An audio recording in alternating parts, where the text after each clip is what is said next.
2부에서는 2차 암이 왜 생기는지, 유방암 절제 수술하고요, 림프로 전이됐는데 환우분들이 항암제에 대해서 의문을 안 가져요. 그냥 내가 원발에서 그냥 그 림프가 또 암이 생기고 내가 운이 없고 내가 면역력이 없어서 그런가 봐. 자, 2차 암이 왜 생기는지 설명을 하고 있습니다. 2차 암, 항암과 방사선 치료의 합병증. 이해되세요? 자, 빅3 처치. 빅3면 뭐가 있습니까? 수술, 항암, 방사선. 만약에 여러분이 암 환자라면 담당 의사는 살 수 있는 방법이 오직 수술, 항암, 방사선이라고 말할 거예요. 그죠? 아까 독일 나치즘들이 주사기 들고 이렇게 감시하듯이. 예, 수술 안 받으면 미쳤어요? 왜 오래 살 수 있는데 생명을 단축시켜요? 항암 안 하면 어쩌려고 그래요? 방사선 안 하면 막 화를 내면서 보지도 않고. 네. 자, 이렇게 얘기합니다. 예, 종양은 수술로 잘라내자. 남아있는 암세포는 독성이나 항암제로 죽이자. 그리고 잔류하는 아주 광포한 암세포는 방사선으로 태워서 마무리하자. 이것이 바르고 자르고 독을 살포하고 태우는 빅3, 3대 대중요법이에요. 그런데 이 빅3는 자르고 섹션할 때 여기서 이 바이옵시 조직 생검해가지고 잘라낼 때 그때 그 출혈이 되면서 암이 폭발적으로 큰다는 거 나카무라 지니치 선생님의 책에서 보셨죠? 그래서 유방암 환자가 메모그래피 하면서 유방 쫙 압축해서 엑스레이 찍을 때 그때 여러분의 방사선 피폭량은 암이 생길 만한 피폭량이라는 거. 그래서 여러분들은 1개월마다 3개월마다 6개월마다 방사선 찍는 거 너무너무 좋아하시는데 방사선의 모든 검진에는 의대 교과서 스크리닝 첫 페이지에는 모든 검진에는 해가 있다. 아셔야 돼요. 자, 그래서 자르고 살포하고 태우는 모두가 최선의 암 치료 방법이라고 믿어온 독성 치료 방법들이 여러분 몸에 어떤 작용을 하는지를 설명하고 있고요. 빅3를 처방한 환자의 생존율이 전혀 치료받지 않은 환자의 생존율과 같다면 캔서 인더스트리, 암 산업이 성공이라고 말하는 빅3는 참으로 비참하고, 자, 빅3와 암 산업과의 상관관계를 여러분들이 이해하시면 참 좋을 것 같아요. 그래서 수술과 항암과 방사선과 같은 처치들은 이런 침습적인 처치는 부작용이 꼭 있어요. 반드시. 전이를 일으키고, 두 번째, 지독한 부작용을 가지고 있고, 암의 원인을 치료하는 것이 아니라 오로지 증상만을 억제하기 때문에 배에 구멍이 나면 여러분들의 배에서 계속 물 퍼내실 거죠. 아이고, 내가 탄 배에 구멍이 났네? 배가 침몰하려고 그래요. 그럼 자꾸 물만 퍼내면 되죠. 아무도 대답을 안 하시네. 물만 퍼내실 건가 봐, 다들. 어쩌세요? 배에서 물만 퍼내시겠어요? 여러분들은 이게 증세만 억제하는 물만 퍼내는 처치가 아니라 근본적인 레디칼 리미션으로 아주 근본적인 완화가 이루어져야 돼요. 그래서 이런 증상만 이 와파린이나 아스피린 계열로 항응고제로 계속 고혈압, 고혈당, 고지혈증을 억제할 것만이 아니고 왜 혈액이 떡이 져가지고 세포에 산소가, 폐에 산소가 안 들어가고 심장에 스텐트나 바이패스를 해야 될 만큼 심장 혈관이 좁아지고 있는지를 원인을, 지금 우리 목사님 고혈압, 고혈당, 고지혈증 약 다 끊으셔도 지금 벌써 안정적으로 가시잖아요. 아주 핸섬하시게 멋있어지시는데 살 빠진다고 자꾸 저를 압력을 넣으시는데, 자, 그래서 빅3가 암의 재발과 전이를 일으키는 것은 여기 뭐래요? 팩트래요, 팩트. 뭐가? 암의 전이가 왜 생기는지를 모르는 분들을 보면 저는 참 마음이 너무너무 안타까워요. 계속 수술 하시고 나서 항암 30번, 방사선 30번 하면서 유방암 수술하고 난 다음에 림프로 전이가 되고 폐로 전이가 되고 뼈로 전이가 됐는데 2년 만에 그렇게 됐는데도 원인을 모르세요. 이제는 여러분들이 웨이크업, 자, 눈 좀 한번 이렇게 좀 떠보실래요?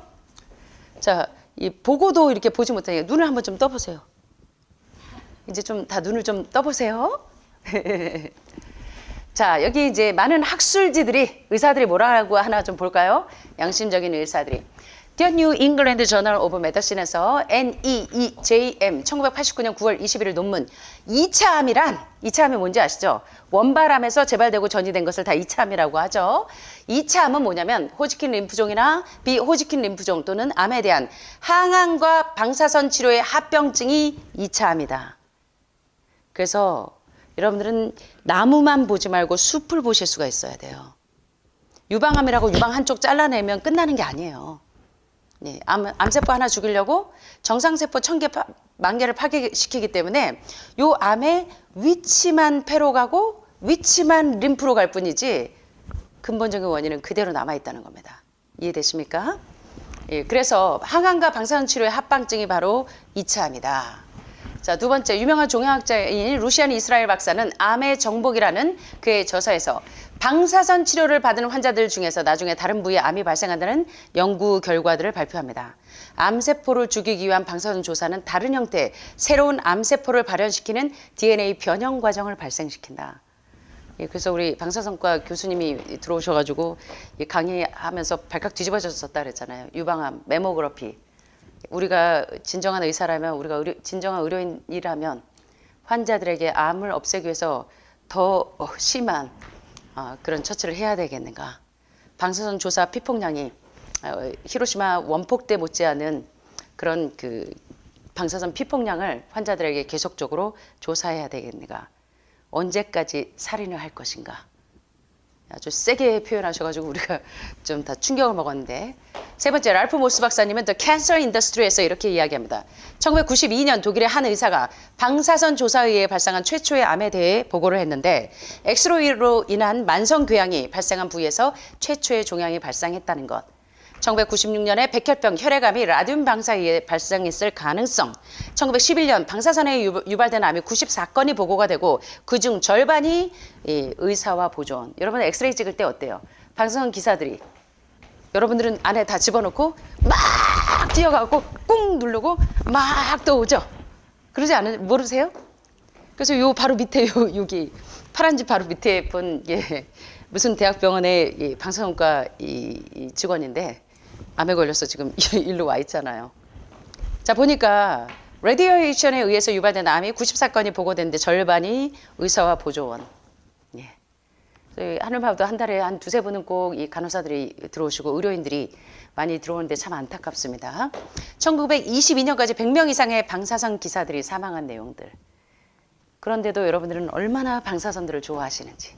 공짜로 엑스레이 찍어준다고 도시락 싸들고 병원 다니시는데 아이들 어려서부터 엄마들이 민감하셔가지고 감기만 있어도 타이로넬 먹이고 아스피린 먹이고 엑스레이 찍은 아이들이 백혈병에 많이 노출이 되고 만성질환에 많이 노출되는 거. 자, 여기 보시면 로버트 F. 존스 박사의 1980년 7월 27일 시애틀 타임즈에 이렇게 이야기합니다. 유방암에 방사선을 대량으로 조사했을 때 합병증이 섬유화, 유방축소, 늑골골절, 흉막 또는 폐 흉터, 신경손상, 심장주의 흉터, 모든 혈구 저감, 면역력 저하. 많은 방사선 합병증은 치료 후 수년 내에 나타나지 않기 때문에 치료 후 1, 2년 동안 방사선 기사와 환자는 방심하고 방사선의 피폭 부분에서 혈액세포가 만들어지는 골수가 대량으로 없어지면서 재생불량성 결과를 초래한다는 것. 자, 존 레스드로 박사의 저서 암에 의해서 항암과 방사선으로 동시에 치료할 때 항암도 30번, 방사선도 계속 같이 하시는 분들 많이 계시죠? 2차 종양은 정상 비율보다 무려 몇 배? 2.5배? 25배. 그래서 사실은 2차 암은 거의 다 합병증입니다. 원바람을 처치한 3대 대중요법의 합병증이라고 해도 과언이 아니고 여섯 번째 Archives of Internal Medicine에서 연구 결과 컴퓨터 단층 CT 스캔은 미국에서 매년 최소한 29,000건의 암과 14,500건의 사망을 유발합니다. 특별히 CT 스캔의 4배가량 많은 방사선 피폭량은 흉부 엑스레이 몇 배? 442배. CT를요 6개월마다 3개월마다 찍으러 너무들 즐기시는데 이제는 눈 좀 뜨셔야 됩니다. 유방 엑스레이의 74배.